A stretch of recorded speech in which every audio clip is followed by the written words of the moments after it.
welcome to part 2 of this project of building this next groove bass guitar. Today I'm going to build the bulk of the fretboard. Talk about a little bit is which way you feed these through on a planer. Now you have to pretty much determine which direction edgewise the grain is going in, and for the most part it looks to me like the grain from the edge is going in that direction, which is the direction I'd want it to go in. So I'm going to plane off this surface, feeding it that way. After I run it through one time, I'm going to look at it, and if there's any significant tear out, I'll flip it over and try the other side and see how that works. So let me get this thing set up, and we'll start planing away.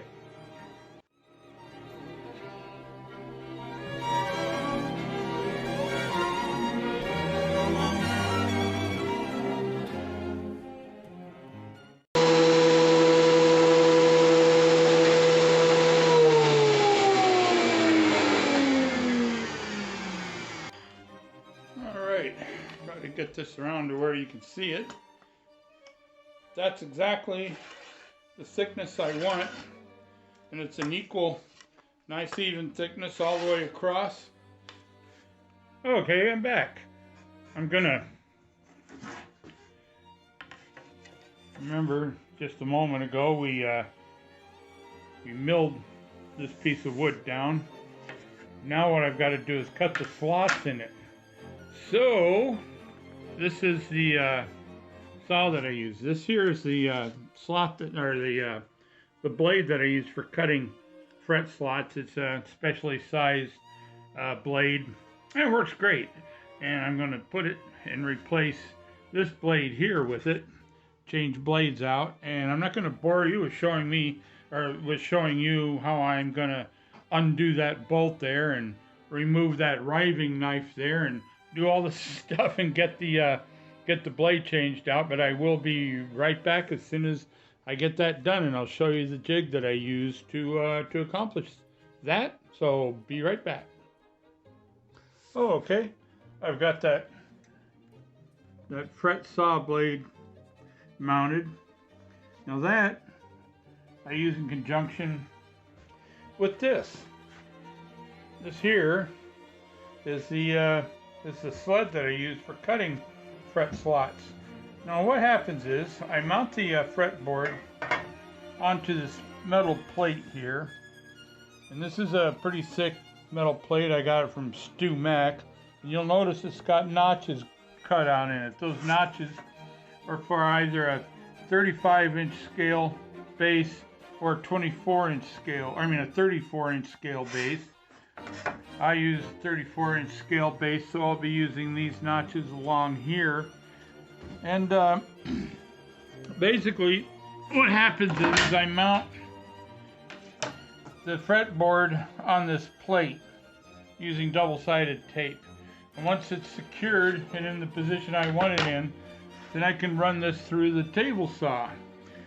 Now down here, this might be hard to see, but right here you'll notice a little pin, and that pin is what registers in these holes here, which will give me the fret spacing that I need. So I'm going to mount that up, and I'll put... Okay, like I was saying before I got cut off, I'm going to go ahead and mount the fretboard on there, get it all positioned, and then I'll bring the camera back online as soon as I'm ready to cut those, and I'll let you watch me cut fret slots. Thanks for watching. Alrighty, I'm all set and ready to go. I've mounted that the plate onto the fretboard using the double-sided tape, and I'm going to start cutting fret slots now. So let me get this camera positioned somewhere where you can see what's going on, and we'll get started.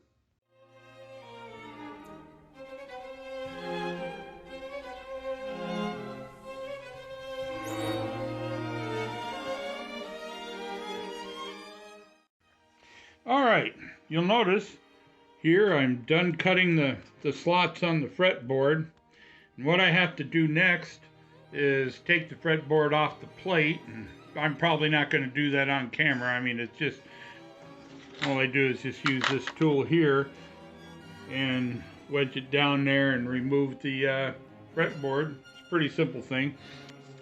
All right, we're about ready for the next process. In making the fretboard, I'm going to put a band around it, and I'm going to make the band out of this piece of purple heart. This is also the same piece of purple heart that I'm going to use to make the center stripe of the neck. At any rate, what I got to do now is cut an 1/8 inch wide piece of strip off of this. You can see where I already notched it to make sure that my my measurements were correct. I'm going to just slice it all the way down, and that'll give me a pretty long, in fact a 5-foot long piece of 1/8 inch wide purple heart that I will make what I need for the fretboard and some other stuff too. Be right back.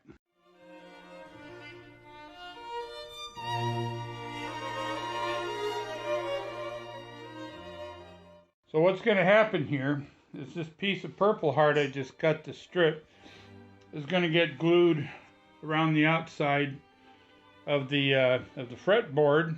Then it'll all be trimmed down so that it's I think it'll be a very nice contrast as far as let me get this around here, see if this gives you a better idea of what it'll look like. That's a pretty good idea. I think that's going to look real sharp. This will this is a process that will take a minute. I'll be back. Okay, so here now are my 3 pieces of banding that I'm going to glue onto the fretboard. That's the next step. You'll notice there's no banding up here. For one, this is where the nut goes. In this last slot here, there's not actually a fret there. I actually could put a zero clearance fret on there, but at any rate, or a zero position fret on there. But what I'm going to do is just cut this off, and that's where I put the nut. And so I'll be right back as soon as I get ready to glue that up.